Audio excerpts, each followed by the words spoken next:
is actually a really crappy dream. What else can I think about? Hey, why are you laying in the sand like that, huh?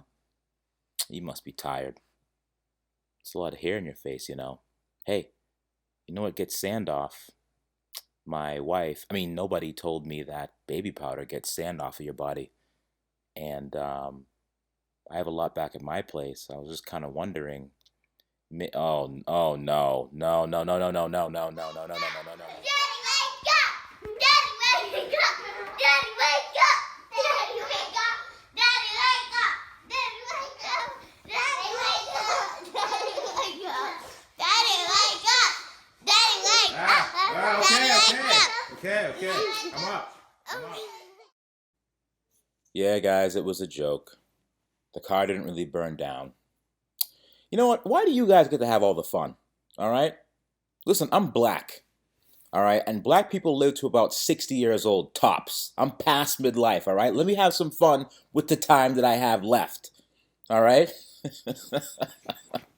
Literally every video, someone calls me a nigger. And can I have some fun too? Every time someone calls me that, I'm going to post a clickbait video. But really, according to my demographics on YouTube, my subs consist of mostly white males ranging from 17 to 52. So yeah, that sounds like hate speak. Yeah, I'm looking at you guys, all right? Anyways, so see, as a YouTuber, you have an obligation to appeal to all your viewers. So I post content for my regulars and they love it, but the haters hate it. So I decided to post a video for the haters, and the haters loved it, but my regulars hated it, so I'm sorry about that. I'll tell you one thing right now, though. The comment that had me laughing the hardest was, get this, well, thank God that's over. I think I laughed for like 5 minutes for that one. You guys cracked me up. You guys are too much. To my loyal followers, thank you for hanging in there and the support. It was a joke. Yes, it was a, tasteless joke. I'm sorry I tricked you. I got clickbaity, and I apologize. If you're really, really mad, go to Patreon and send me $5. That'll show me, set me straight. If you're ultra pissed, I want you to take the unsubscribe challenge. I challenge you to the unsubscribe challenge. And that's where you unsubscribe and shut the hell up about it. So many people are like, oh my God, this guy sucks, I'm unsubscribing. It's like some random guy at a party saying, hey everyone, hey, I'm leaving the room, everyone. No one cares.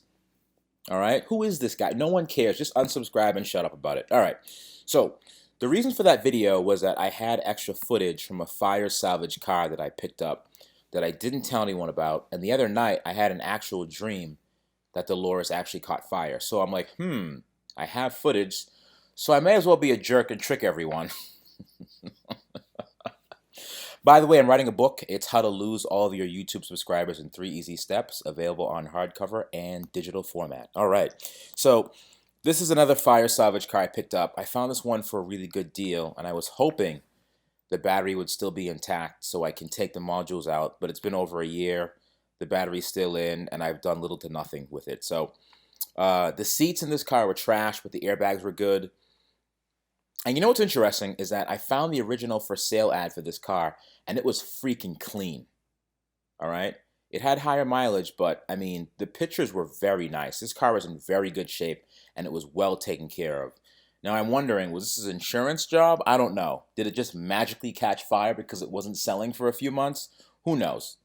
I found it on Copart, and it couldn't even roll because the front rims had no tires, and it was an absolute disaster. The tow truck guy called me and said, hey, the car's here. I said, okay, cool. Well, how are you going to get it off? And I'm like, well, just drop it. Use the flatbed and drop it. And they showed up in this thing, all right? They showed up in a giant multi-car trailer. And I'm like, how in the French toast did this thing get on? So I told the guy, I'm like, listen, I don't have a forklift. So I had the guy bring it to a few salvage yards to help me take it off. And all of the salvage yards in my area apparently only had tuk-tuks. I don't really understand why they had these tiny little contraptions to take off these massive cars, but that's really all they had, unfortunately. So we drove it to another yard, and mind you, I'm paying this person to drive it all over the place in this giant multi-car car hauler. and which has cost me more money. And they only have these tiny ass forklifts, and you need the long arm forklifts. I don't know if you've ever seen a long arm forklift, but those long arm forklifts are actually too big to fit on standard forklifts. You have to put them on a front loader. So these are the long forklifts that they typically have in salvage yards. Some of the smaller salvage yards have the smaller ones for cars that are completely parted out that are a lot lighter, but for a Tesla you need the big guns. So no salvage yard in this area had those forks that I could use. So the challenge was, how on earth was I going to get this thing off without having the right tools? So I thought about it, and I took some measurements, and I said to myself, you know what? I took a measurement from the bottom to the top of the where the car sat, and I said to myself, you know what? I think a flatbed could get this thing off. So I called a few companies for the different flatbeds, and I actually asked a weird question saying, hey, how high is your flatbed? And only one company knew how high the bed of their flatbed was, so I went with them. And after taking the measurements, it looked like it would be a perfect transition to actually pull this fire car off of the multi-car trailer and into the flatbed. And here's how it went down. This is the total scene right here. It just slid right off. The guy backed up the flatbed to the multi-car trailer, and it just slid right on. And mind you, keep in mind that the e-brake, the emergency brake for this Tesla, was still on. I didn't have time to crawl into the back and then jump the wires and deactivate the e-brake, but this thing was dragged onto a flatbed, and it actually worked pretty well. I didn't think it was going to move. I thought I'd be having all kinds of issues and headaches, but it actually worked out relatively well. So this is it being dragged off, and then the tow truck guy did such a fabulous job. He actually backed up this giant flatbed into this driveway and laid the car perfectly down with the emergency brake on. It was amazing. I didn't think this could be done. I thought that once the e-brake for a Tesla was engaged, this car wasn't going anywhere, but the car honestly slid right off, which was really cool. And just looking at this thing, you could tell a lot of thought and time went into designing this car. They did a really good job with the wrap. The wrap was literally perfect. The door handles were perfect. Those were nicely wrapped. And the rims aren't black as thought by my previous video. These rims are actually, they're not even chrome. They're a black chrome color, and they are damn nice. I actually still have two of the rims. They actually came out really well. The other ones were too damaged to be saved. But I'd like to somehow refinish these wheels. Maybe not with the black chrome look, but I think I'd like to go with probably just like a satin black. I think I want to clean them up, and I may rattle can them. Not rattle can them, but maybe plasti them black, a nice satin black. That would look good when the car is going forward. But this look was really cool. I feel really bad for this car because, I mean, just the whole thing looks so stealth. I ended up taking the wing from it. That worked out pretty well. The wing was in perfect shape. Everything from, I would say, the rear doors back was in pretty good shape. And I still have this shell to this day. I took the doors off. All the rims are off. I needed a couple of fuses up front. I took those out. The airbags I took. This thing burned for a while. You could tell this thing burned really hard. And it was just kind of there. It almost makes me feel like they just let this car burn. I didn't see any residue from any fire extinguishers on here. I didn't see any water residue either, so I'm not really sure how it was put out. I don't know if it just burned until it fizzled out. But I'll tell you, one good thing about these Teslas is that as long as this car burned, and you could actually see the holes that were burned in this car because it burned so hot, that it never got to the battery pack.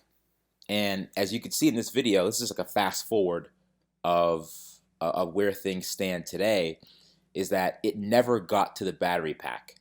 Now the battery pack is held so low and low in center in this car that the fires kind of passed over it. The front tub deflected a lot of the heat from the battery pack. Granted, the top of the pack was charred a little bit. And as you can see here, this is actually a Tesla loaner battery. So I'm dying to see what's inside of it. But Yeah, it actually held up really well, and it's a really good thing that this didn't burn, because if that battery burned, it would be a sad situation all around. But this is the fire car that I've had tucked away for a while. I still didn't take the battery out. I really want to take the battery out of this car. I will be doing it. I'm going to post a how-to, and I'm going to show you what's actually inside of the pack. I'm dying to see. Tell me what you think in the comments. Throw me a comment and tell me if you think that, tell me if you think any of the modules survived on the top hump, because you could tell it got burned a little bit. I don't know if the heat penetrated the top of the pack or not, and whether or not any of the wiring or the cooling tubes got melted. But tell me what you guys think. I think this held up pretty well. Again, I'll be doing a how-to and how to remove that battery pack, and I'll be opening up what's inside a battery pack from a fire salvage car. So again, this was this intro.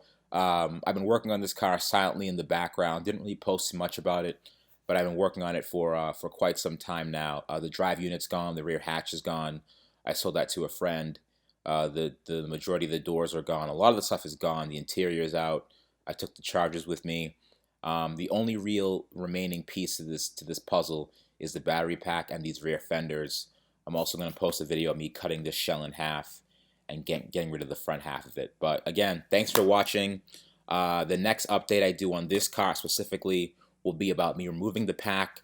I have so many things going on right now. I have this car, I have the red car Maeve, I have Dolores. There's a whole bunch of stuff. We're going to see whether or not Dolores supercharges or not in the next episode. Just stay tuned. Thanks for the likes, shares, and subscribes. Thanks for the support. Sorry about the clickbait last video. And stay tuned.